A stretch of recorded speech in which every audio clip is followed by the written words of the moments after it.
Hey everybody, welcome to part 3 of this video series about doing 360 audio in the Czech Republic.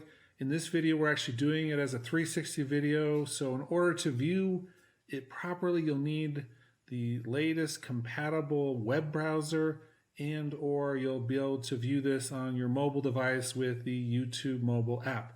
It is in 360 and we are using ambisonics audio. So for the best experience, view it in one of those and use headphones.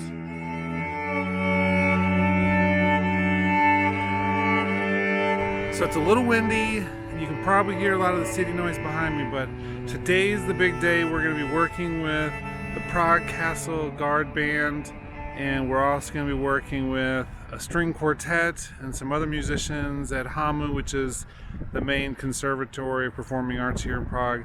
So I thought I would just start we're about an hour away from starting. I just wanted to come up here and overlook the city. Where we're going to be starting is not too far from here, just down the hill from the castle on the north side. So beautiful place. I thought I'd just catch some Prague footage here so you can see a little bit as we get started today. It's going to be awesome. Let's just do it. So here we are inside the rehearsal space of the Prague Castle Guard / police band, and this group was gracious enough to let me come in and record some of their musicians using an ambisonics microphone. We are really trying to figure out some pieces of this puzzle for 360 audio, and as a part of a book I'm working on for Routledge and Focal Press, we are exploring how this whole aspect of 360 influences the realism of how we interpret or hear or understand virtual instruments to be when we use them in our digital audio workstations. So for instance, if we had an oboe sample that I was creating using a MIDI keyboard and placing that in a mix, is it going to be as real as the real thing? And can something like ambisonics or 360 audio help us in making something sound more real, or does it actually detract from it? Now, I think intrinsically we already know some answers to this, but we want to actually have some evidence and study this a little closer. So going into these locations and working with these different instruments, and here we are now at the Conservatory of Performing Arts in Prague. We have this violin-cello duo, and we recorded them, and then we worked with a string quartet. Inside the studio here, we did a similar test using, again, another ambisonics microphone and recording this with full immersive sound. We also did it with close microphones that are in a stereo pattern with room mics, and we're going to be comparing and contrasting.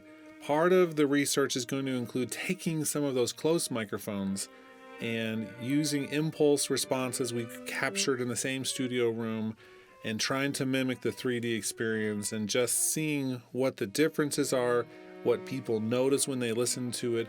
And so we're setting up a number of listening tests that people can actually go in and hear, compare, and then see what their input is and see what the results as they see them. So that's really the point of these 3 different groups that we worked with. I think right off the bat, it was just so amazing to work with these musicians. They were really incredible performers. They sounded great, and they were so willing to experiment and let us move things around and test things out. This last group, this quartet, the Wihan Quartet, was incredible. Probably one of the best string quartets in all of the Czech Republic. And it was fascinating to have them in front of this microphone and being able to capture this experience with them a little bit. Just the quality of performance is really interesting. I think it's going to make the testing super enjoyable and meaningful.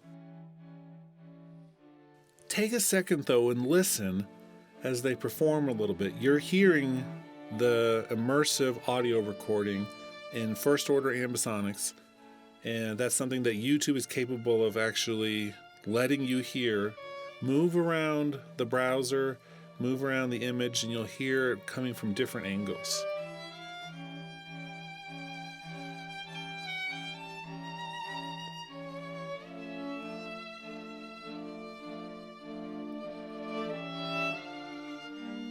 The next part of this experiment is to fully analyze the data, create listening tests, make my own judgments of what I think is happening with the tests that we're setting up, and then getting into the hands of a bunch of other people so that they can listen and determine how they respond to it, what they think. All of this, like I said, is going into a book we're working on, and I think that the results, while I already have that feeling of how this is going to turn out, and I've already studied it in quite a bit of depth, I think that it's going to be interesting now to have some of this data to back up what we're doing and to further support a lot of our theories. So this is the end of part 3. In part 4, we're going to actually explore the technology. You're going to see how this ambisonics technology works, how I edit and prepare the files, how we're preparing the tests, and you're going to get a look behind the technical curtain and see just what this is all about. And I hope that you'll find that part probably the most interesting. The rest of this is great, but that last part is going to be one of the most interesting things that we do.